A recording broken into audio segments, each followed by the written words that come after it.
Baik. Kemudian bagian yang kedua dari akar radikalisme adalah akar radikalisme seputar jamaah dan seputar negara. Ini perlu kita clearkan di sini ya, dan kita berikan terapi beberapa pemahaman keliru karena keliru di dalam memahami jamaah, keliru di dalam mendefinisikan negara, atau pada istilah yang semisal dengannya. Misalnya keliru di dalam mana khilafah. Iya. Sehingga muncul berbagai kekeliruan, bentuk-bentuk radikalisme, apakah secara pemikiran maupun secara fisik. Jadi di sini saya poinkan ada 5 pembahasan di sini. Yang pertama, seputar kesalahan memahami definisi jamaah. Kan kata jamaah ini kalau di kalangan orang umum, jamaah itu banyak ya maknanya. Ini jemaah masjid ya, jemaah masjid, jemaah pengajian, ya. Itu jemaah juga namanya. Tapi ada dalam istilah orang-orang tertentu, jamaah itu artinya ikatan loyalitas dalam sebuah kelompok. Ikatan loyalitas dalam sebuah kelompok atau sebuah organisasi. Nah, itu mereka anggap dirinya berjamaah. Nah, ini termasuk kekeliruan yang menyebabkan lahirnya dari pemahaman-pemahaman yang keliru pula. Tadi saya sudah terangkan di awal pendahuluan bahwa jamaah itu di dalam definisi syariat itu kembali kepada 2 makna. Memang ada kalimat-kalimat di tengah para ulama tentang mana jamaah, tapi seluruh ucapan ulama tentang jamaah itu kembali kepada 2 makna. Makna yang pertama, jamaah bermakna jamaatul haq, jamaah kebenaran. Jamaah kebenaran. Kalau jemaahnya jemaah kebenaran, pimpinannya itu cuma Rasulullah Shallallahu Alaihi Wasallam. Loyalitasnya hanya kepada Nabi Shallallahu Alaihi Wasallam. Apa yang mencocoki apa yang datang dari Nabi Shallallahu Alaihi Wasallam, itulah yang kita terima. Hal yang menyelisih dari petunjuk Nabi, kita tidak menerimanya. Sebagaimana firman Allah Subhanahu wa taala, "Wa ma atakumur rasulu fakhudhu, wa ma nahakum anhu fantahu." Apa yang dibawa oleh Rasul, terimalah dia. Dan apa yang dilarang oleh Rasul, hendaknya kalian berhenti darinya. Itu yang disebut jamaatul haq, jamaah kebenaran. Jadi umat Islam ini harus bersatu di atas jamaah. Itulah jamaah kebenaran. Dan di dalam hadits iftiraqul ummah, Rasulullah sallallahu alaihi wasallam bersabda, "Iftaraqatil yahudu ala 71 firqah, waftaraqatin nasara ala 72 firqah, wa sataftariqu ummati ala 73 firqah, kulluhum finnar illa wahidah." Humul jamaah. Umat Yahudi telah terpecah menjadi 71 golongan. Kaum Nasara telah terpecah menjadi 72 golongan. Kemudian kata Nabi, dan umatku akan terpecah menjadi 73 golongan. Jadi penyakit-penyakit yang menimpa umat-umat itu akan menimpa umat Islam juga. Sebagai ujian dan cobaan. Sudah ketentuan Allah Subhanahu wa taala. Manusia akan diuji dengan perpecahan. Tapi Allah merahmati umat ini. Diterangkan ada ujian, namun diterangkan solusinya. Dan diterangkan jalan keluarganya, jalan keluarnya, pijakannya. Karena itu kata Nabi, kulluhum finnar, semuanya di dalam neraka. Kecuali satu. Ada satu yang selamat. Dan itu diterangkan. Qila man hum ya Rasulullah? Para sahabat bertanya, siapa mereka ya Rasulullah? Pertanyaannya itu man, siapa? Kata man itu biasanya pertanyaan untuk orang yang berakal. Maksudnya tanya manusia-manusianya itu siapa? Orang-orangnya siapa? Tapi Nabi tidak menyebut orang. Karena orang itu bisa meninggal, orang itu tidak ada yang aman dari fitnah. Tapi Nabi menyebut sifat, ciri. Karena itu golongan yang selamat, itu dilihat dengan cirinya. Bukan dengan kelompoknya, bukan dengan organisasinya, bukan dengan mereknya.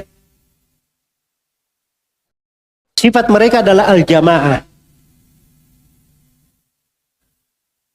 Datang di dalam sebuah riwayat dari hadits Abdullah bin Amr bin As radhiyallahu anhu. Nah, haditsnya dibuatkan oleh para ulama dari seluruh jalur periwayatannya. Nabi menerangkan al-jamaah ini siapa? Hum ala mitli ma ana alaihi al-yawma wa ashabi.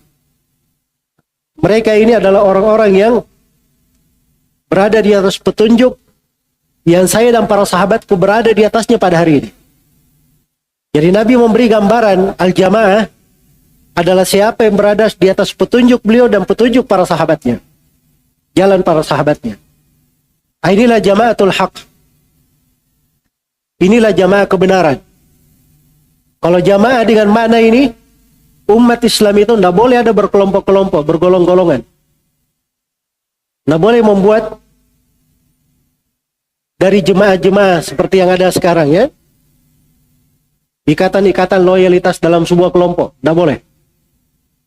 Mereka harus bersatu di bawah tuntunan Al-Quran dan As-Sunnah, loyalitasnya untuk Allah dan Rasulnya.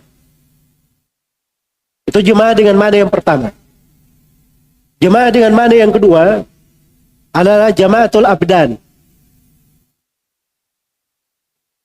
Tubuh-tubuh manusia ini itu berkumpul di bawah kepemimpinan seorang kepala negara. Nah, ini jemaah inilah yang dimaksud umat Islam di bawah kepemimpinan kepala negara. Dan itu ditafsirkan mana jamaah seperti itu oleh At-Tabari dan selainnya. Dan itu jelas dari hadits Nabi SAW. Dalam hadits Hudzaifah bin Yaman yang diriwayatkan oleh Imam Al-Bukhari dan Imam Muslim, Nabi SAW memberi kaidah tetap, kaidah pokok, berlaku mutlak. Dan ini adalah jalan ketika terjadi perselisihan, ketika terjadi fitnah apapun. Ketika Nabi SAW menerangkan fitnah-fitnah yang akan terjadi di tengah umat manusia, di tengah umat Islam, maka Nabi ditanya oleh Hudzaifah bin Yaman, apa yang dia lakukan kalau hal tersebut dia dapati? Kata Nabi SAW, talzam jama'atal muslimin wa imamahum. Kamu harus komitmen kepada jemaah kaum muslimin dan imam mereka. Nah, itu pesannya Nabi SAW. Makanya sebenarnya hidup itu mudah. Kalau kita hidup dalam sebuah negara, ada kepala negara kita, ada orang ribut-ribut di tengah manusia dalam ini, mudah saja. Falzam jamaatal muslimin wa imamahum.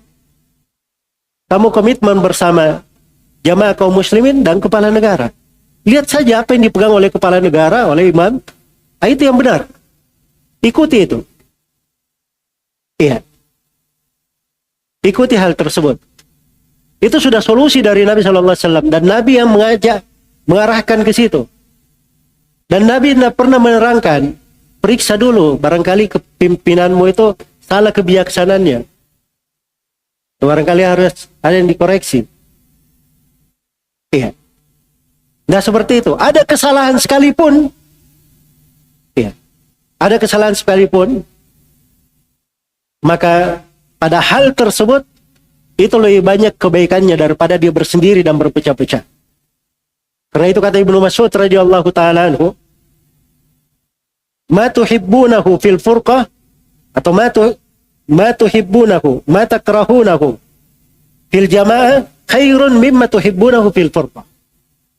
Apa yang kalian benci ketika kalian bersama itu akan lebih baik daripada apa yang kalian sukai dalam keadaan kalian berpecah. Sebab keluar dari jamaah itu adalah pokok kerugian. Makanya ini akar radikalisme, keluar dari jamaah ini. Keluar dari jamaah. Ya kalau diambil, dipatok ini, itu mudah sekali. Ada hal-hal yang terjadi dalam sebuah negeri, apalagi pada perkara-perkara yang merupakan wewenang pemerintah, itu jangan kita masuk dalam urusan-urusan yang seperti itu. Iya. Misalnya dalam kebijaksanaan yang tidak ada nasnya di dalam syariat. Itu diberi wewenang untuk pemerintah bertindak sesuai dengan maslahat. Itu dibahas sampai ada kaidah fikihnya. Ada kaidah fikihnya. Dalam hal tersebut, tasarruful imam fir ra'iyati manutun 'alal maslahah. Tindakan seorang pemimpin di tengah rakyatnya itu sesuai dengan maslahat. Sesuai dengan maslahat. Kadang pemimpin diizinkan untuk menjatuhkan sanksi kepada sebagian manusia sampai ke hukuman mati. Kadang kepala negara memerangi sebagian kelompok sampai terbunuh. Itu ada babnya sendiri namanya Qitalu Ahlil Baghi di pembahasan fikih. Karena itu Ali bin Abi Thalib radhiyallahu taala anhu itu memerangi kaum Khawarij. Banyak korban dari mereka yang mati dan banyak juga dari sahabat yang meninggal. Dan tidak ada di dalam sejarah yang menyalahkan Ali bin Abi Thalib. Ini kepala negara menumpahkan darah kaum muslimin. Tidak ada yang bilang seperti itu. Sebab ini hukum syar'i, dibolehkan. Jadi hal yang urusannya wewenang negara, jangan ikut campur di situ. Iya. Itu namanya apa namanya? Usil. Kepo ya bahasa sekarang. Ya. Piti-piti kalau kata orang Makassar. Ya. Ikut-ikutan hal yang bukan urusannya. Baik. Jadi itu harus diperhatikan.